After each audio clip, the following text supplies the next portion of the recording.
Welcome back, I'm Tedward. Welcome to Garage 42 in Acton, Massachusetts, where I store my cars, and welcome to the all-new Nissan ARIYA. This is the Platinum Plus E-Force four-wheel drive edition, or all-wheel drive edition, I should say.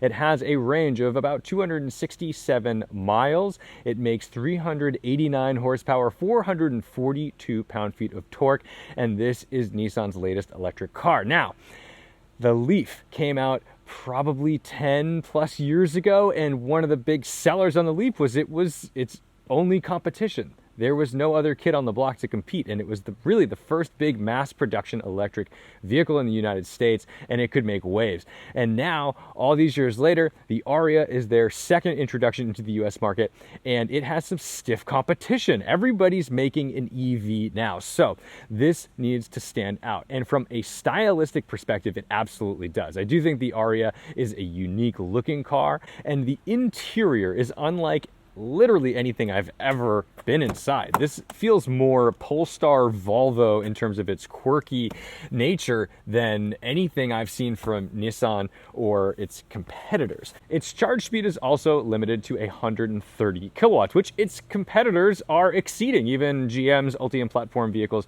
are usually around 150 kilowatts with Equinox EV and Blazer EV.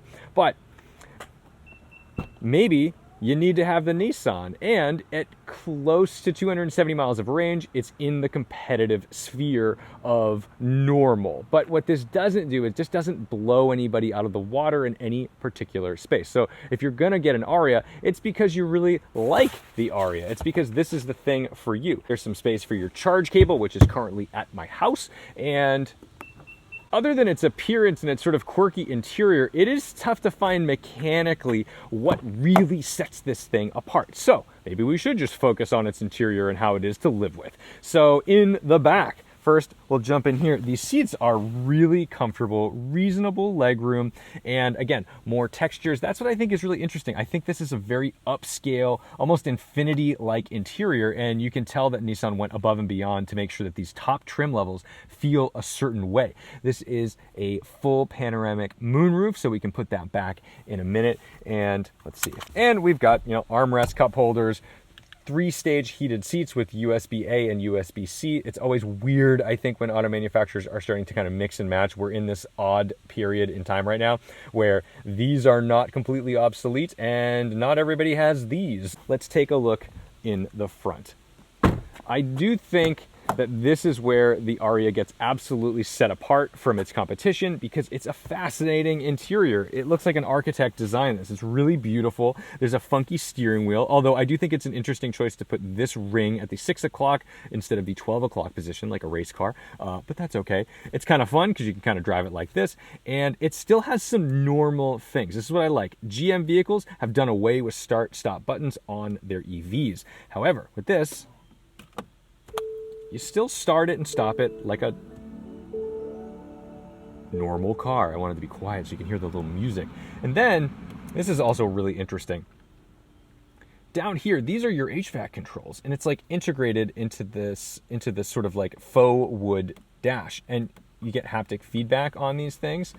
You also have that down here. Now, you've got a regular little glove box down here, but you also get in this movable center console some additional buttons in addition to your shifter. But check this out, we can open and close this, which is just a cute little party trick. Now,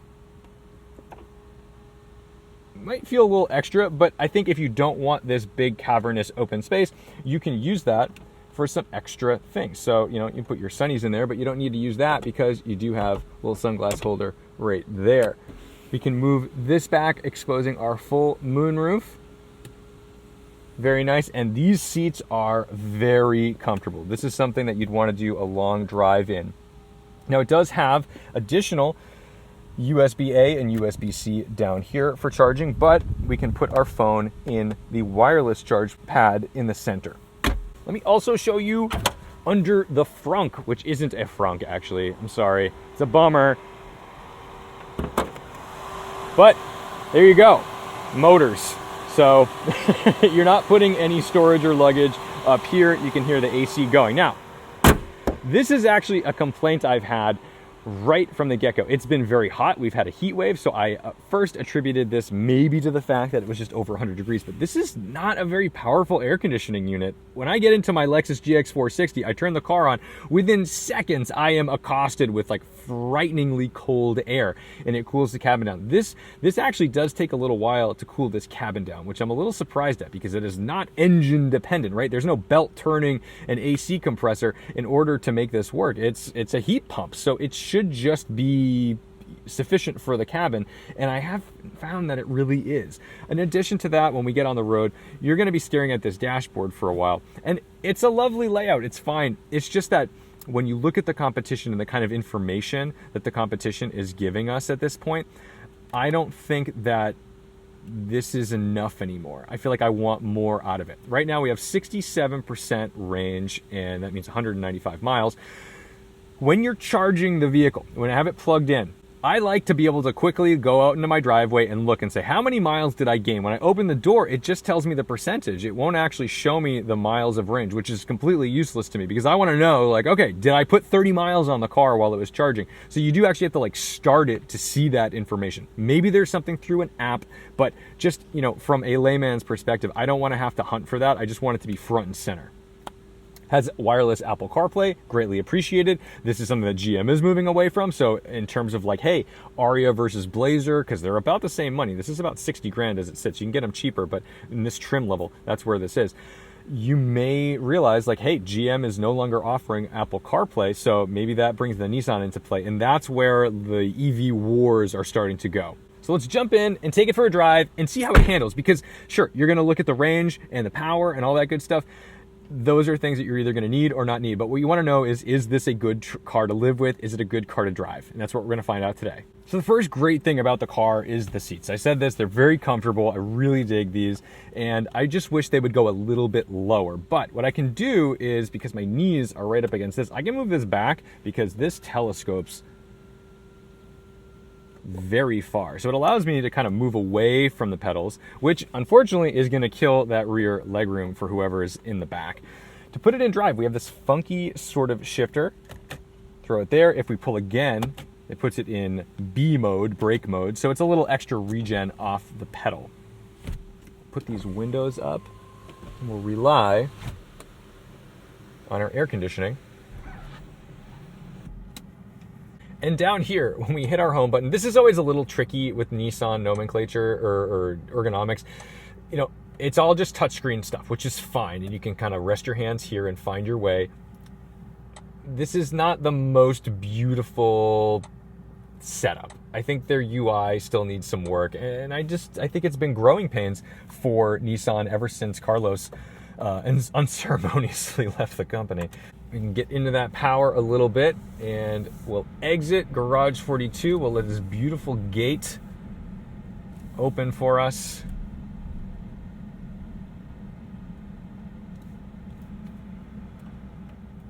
Now this works pretty darn well, although things are a little far away ergonomically. Like there's a volume knob. Thrilled there's a volume knob. If I'm gonna nitpick though, it's just in like kind of a far away place. Or I guess we'll go this way.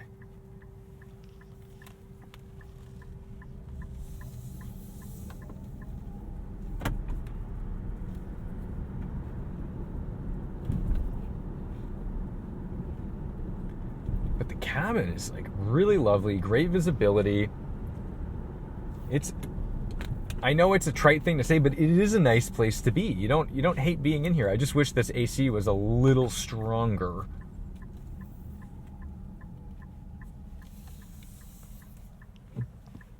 Got power. Tiny bit of wheel chirp as we get out of there. And I've seen some magazines kind of complain that this isn't fast enough. I wish we would stop this with the EVs. EVs somehow are required to be like Hellcats or 911 Turbo S's. I think it's silly.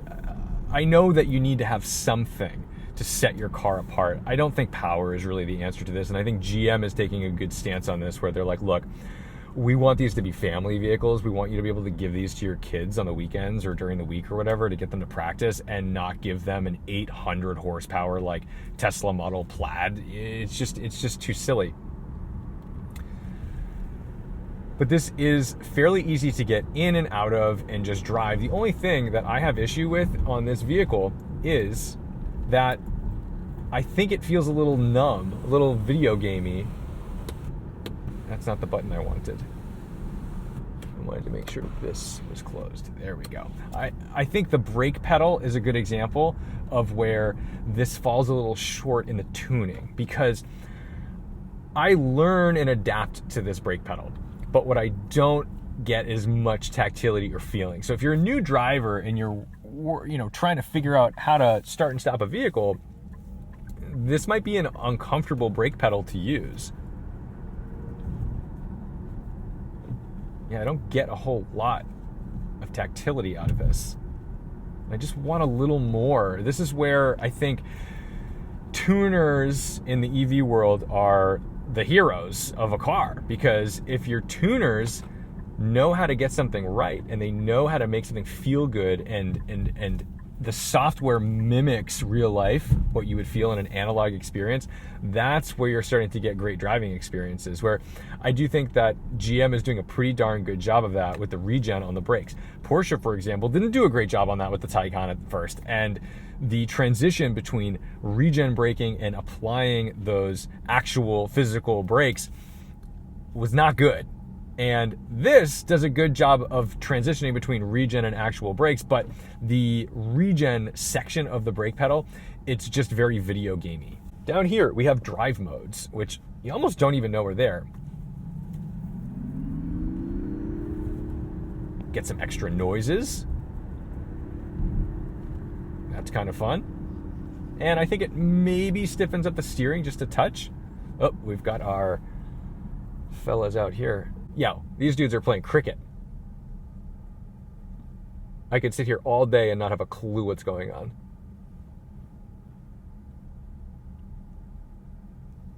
Wild. Okay, cricket tournament discovered.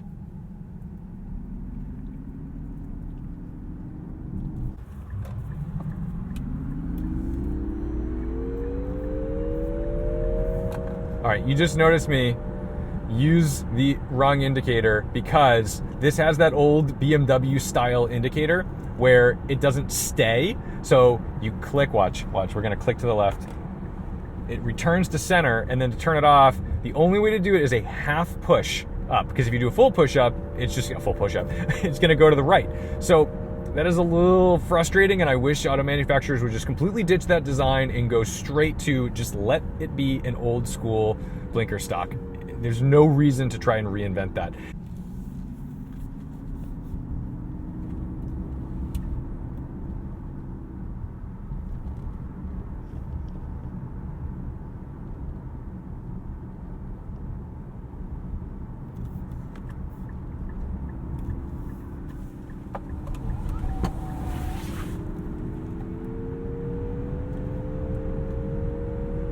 We're gonna pull this out of sport mode now because I don't want to listen to the noises it's making. So we're in standard, great. Come over here, cruise. I think the suspension of these EVs is really tricky. And I have to give a lot of credit to the engineers behind the tuning, because they're adding a lot of weight. They need to make them comfortable, a little sporty, but not crashy. And that's tricky. One thing I'll notice, and we'll do this up here, is when you do come to a full stop, the Blazer does the same thing. It sort of rocks back and forth. Kind of normal, just a... All right, you notice the car oscillates a bit, it's underdamped. This is I think a symptom of heavy cars. And trying to dial this in perfectly is not easy. And I don't know what we're gonna find unless they go with all, I don't know, air suspension, adaptive suspension. But if you have some sort of static suspension, finding this middle ground is gonna be really, really difficult. So that is something that I am like a little concerned about for the future of like heavier electric cars. Is just that, how do you get these suspensions to be dialed in properly? See, and we're rocking around. I'm not giving it like a boot full of brakes. That was a normal stop.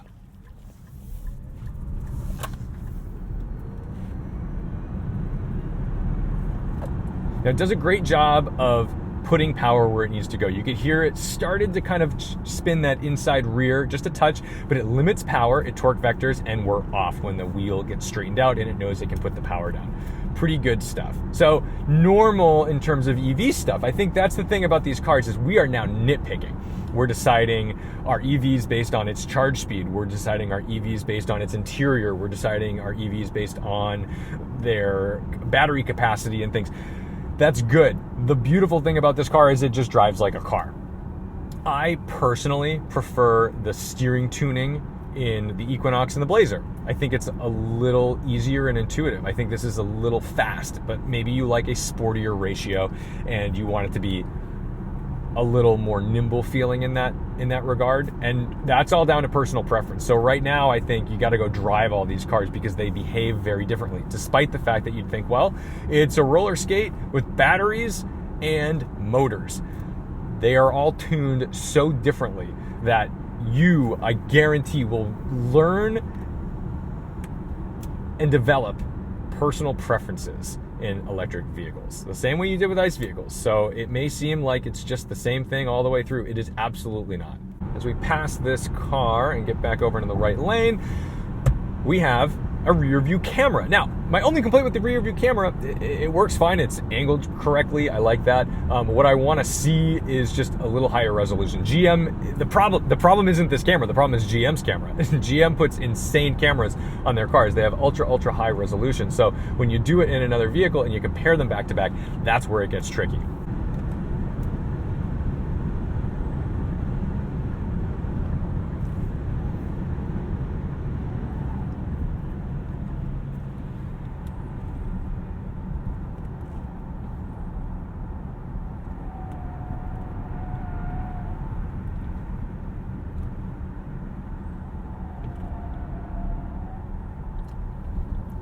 EV tires, always a little bit loud because they are they are aimed at range. They're designed not to be the stickiest things in the world.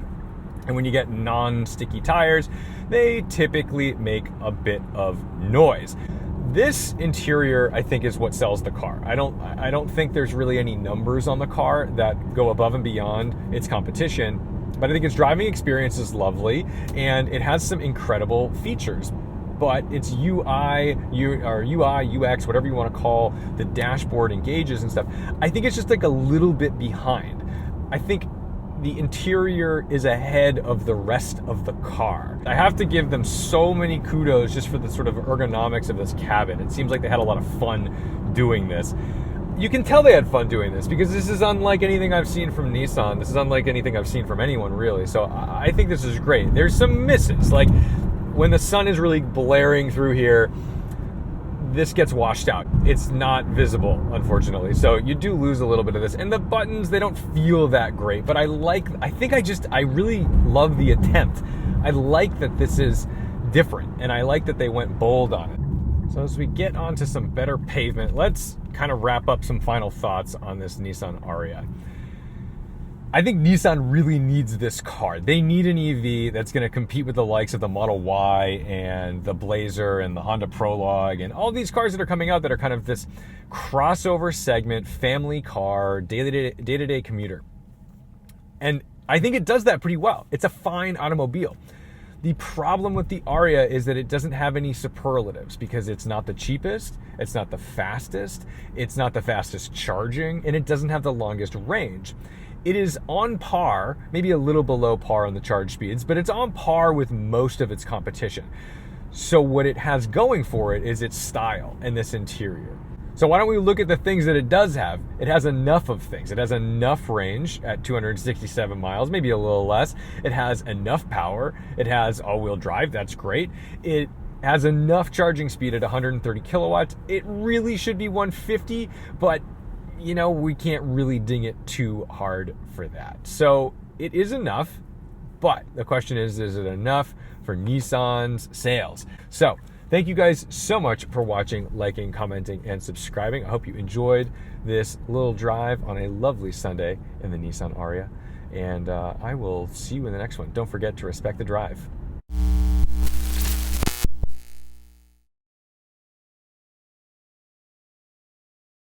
And with E-step, it is applying the brake pedal. Like the brake pedal will fall away from you. We don't want to hit this lovely Corvette. We want to keep C5s alive. But it is weird. Mercedes does this as well, where the brake pedal will kind of fall away from you, and that's what this E-step thing does. If you're not confident and comfortable with that, you can turn it off, which is lovely, but there it is.